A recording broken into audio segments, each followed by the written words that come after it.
Hi everybody, welcome to this episode of Enlightenment Today. I'm Jason. In this episode I'm going to speak about the great 20th century sage Ramana Maharishi. Many of you watching may know of Ramana Maharishi, but surprisingly majority of people don't know who he was. Personally, his teachings thrust me on the path of spirituality at a young age, and he was one of the great sages who opened the door of Eastern wisdom for me. I hold Ramana Maharishi in the highest echelon of sages who grace the earth. I believe he belongs in the honorable company of the Buddha, Lao-tzu, Chuang-tzu, Shankara, Patanjali, Bodhidharma, Mahavira, and many others. He belongs to this chain of enlightened teachers. Actually, he expounded one of the greatest teachings on the planet known as Advaita Vedanta. But before we dive deep into these teachings and his own wisdom, how did Ramana Maharishi become a great sage? Ramana Maharishi's birth name was Venkataraman Iyer. He was born on December 30, 1879 in the small village of Tiruchuli in the south of India. He had a normal upbringing, nothing out of the ordinary, but everything changed for him at the age of 16. One day he was alone in an upstairs room inside his uncle's house in Madurai. Suddenly he had an intense fear of death, where for the next few minutes he went through a simulated death experience. During this experience, he became aware for the first time of his true nature. He realized that his real nature is eternal and it is unrelated to the body, mind, and personality. In Vedanta, they would say he had a realization of the Atman, the self with a capital S, which is the undifferentiated consciousness at the core of our being. The young Venkataraman realized the Atman at the core of his being, and his life was instantly changed. And yet you're probably thinking that many people have had this experience. This is true, but what makes Ramana's experience different is his experience of the self was permanent and irreversible. Well, this is what we're told, but this didn't come from the mouth of Ramana, rather it came from his followers. So you might be skeptical about existing permanently as the self. But what I will say is if you've experienced the self, you know that your life has permanently changed, and as a result, your life is dedicated to the path of liberation, moksha in Sanskrit. So you could say that all experiences of the self are permanent and irreversible. But the reason why people view Ramana's experience differently is because the sense of an individual person in him had ceased to exist, and it never reared its ugly head again. Now, not all of us can say that the individual person ceased after realizing the self, because most of us try to maintain our social life, which requires a certain amount of personality to survive. But young Venkataraman, on the other hand, walked completely out of his life to never return.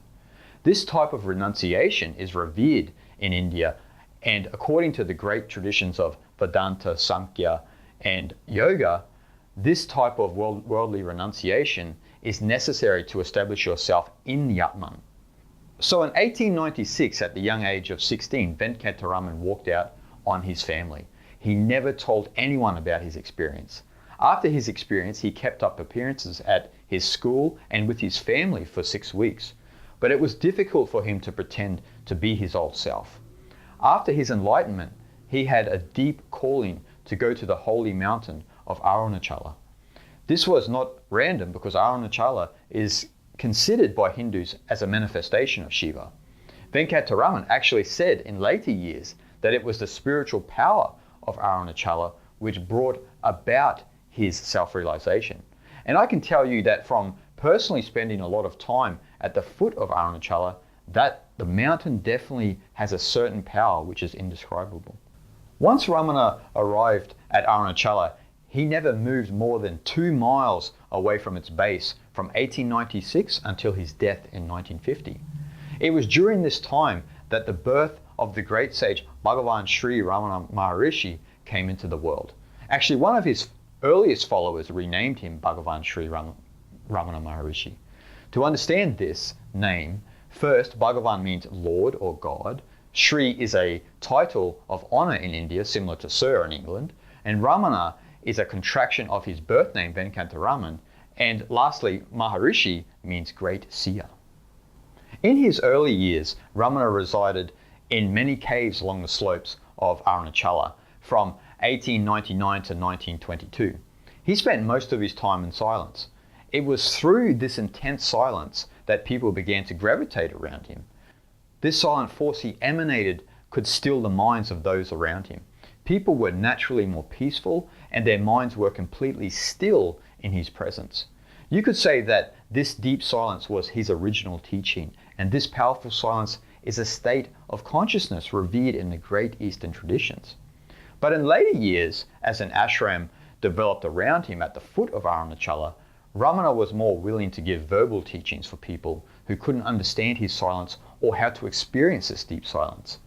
His verbal teachings were guided by his direct knowledge that consciousness was the only reality. Brahman alone is real. So this means that all ideas of separation are illusory. There is only one reality, Brahman. And Ramana explained this beautifully when he was asked why he says Maya, illusion, and reality, Brahman, are the same. And it's a fair question for any novice, considering we have the non-dual reality of Brahman and the illusion of the dualistic world, Maya. Ramana explained that Shankara was criticized for his views on Maya because Shankara once said, Brahman is real, the universe is unreal, and the universe is Brahman. This passage might seem like a bit of a mind bender, but Ramana skillfully elucidates the depth of Shankara's teaching.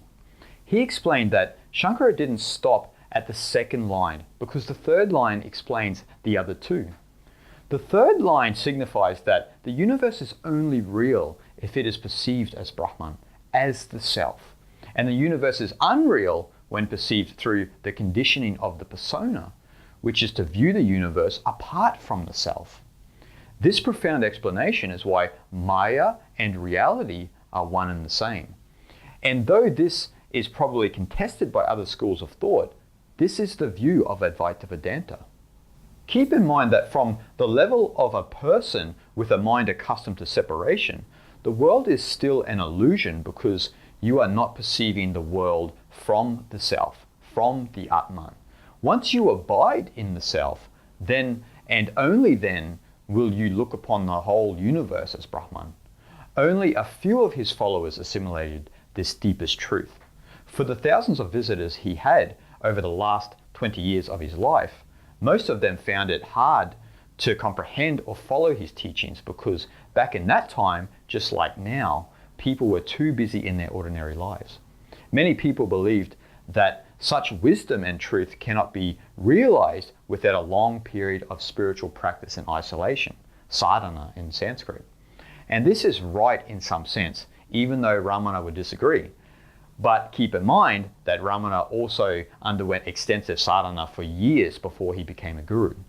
So to satisfy people with such concerns, he prescribed an innovative method of self-attention known commonly as self-inquiry or vikarya in Sanskrit. He recommended this method a lot, and this is why it became the most distinctive element of his teachings. To explain self-inquiry, you have to understand that the self is the only existing reality. There is only Brahman. This is the view of Advaita Vedanta and also Ramana Maharishi. Ramana regarded the I thought as a mistaken assumption with no real existence. He explained this by saying that the I thought can only appear to exist by identifying with an object. For example, I am Jason, I think this, I believe this, I am Australian, I want this, I don't like him, and so forth and so on. So we are unaware that when thoughts arise, the I thought claims ownership of them. And according to Ramana, the primary source of all these assumptions can be traced back to the I am the body idea. Our sense of separateness from life originates from our identification with the physical form. All subsequent wrong identifications came from the idea I am the body. Self-inquiry's main aim is to dissolve this belief. To do this, we have to focus on the practice of self-inquiry Ramana taught. First, we have to accept that the I thought cannot exist without an object. Then we have to focus our attention on the subjective feeling I or I am with extreme intensity. If you can intensely do this, then you will notice that the thoughts I am this and I am that do not arise. Your I thought is unable to connect with an object. The key to this practice is the ability to sustain our awareness on the I. If we can sustain our awareness on the I, then you will notice that it will disappear, and then in its place will be a direct experience of the self. This is the rich fruit of self-inquiry. And once you have a direct experience of the self, then it's hard to be totally wrapped up in the illusion of separateness. For any of you watching who are interested in self-inquiry, Ramana would recommend a beginner to put their attention on the I as long as possible. Just like meditation, when your mind begins to wander, bring your attention back to the feeling of I. The more you practice this, the easier it becomes to sustain your attention on the I. The practice gets to a point of effortless awareness because individual effort is no longer possible since the ego who makes effort has dissolved. It ceases to exist temporarily for most. But Ramana would explain that eventually, through repeated experiences of being the self, that this will destroy our vasanas, latent tendencies, which cause the I thought to arise in the first place. The power of the self will eventually destroy all vasanas permanently. This is the ultimate state which is irreversible. If you reach this permanent state as Ramana did, then you have fulfilled the method and goal of self-inquiry, which is to abide as the self. There is only the self, so everything is Brahman because Atman is Brahman. There is no duality. And the way to verify this is to practice self-inquiry in every waking moment, as Ramana continually explained. He emphasized that it is not a meditation practice we do for certain periods of time, but rather it should be practiced irrespective of what you are doing. This might sound easier said than done, but it's definitely a practice that can be sustained in all facets of life, from the busiest situation to the simplest. But I must say that it might be hard for you to get to the deepest levels Ramana did if you haven't done any serious lengthy sadhana. Actually, such wisdom and practice explained by Ramana are hard for many to grasp if you haven't done any extensive sadhana.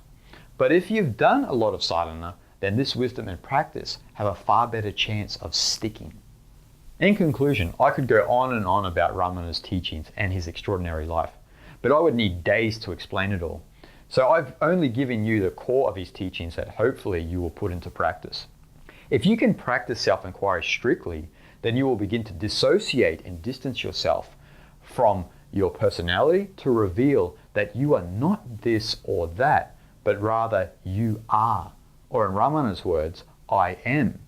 You will verify that I am not this person, but rather I am that, the Atman which is Brahman. Once this ultimate dimension is your direct experience, then you will begin to emanate that silent force accessed by the great Ramana Maharishi.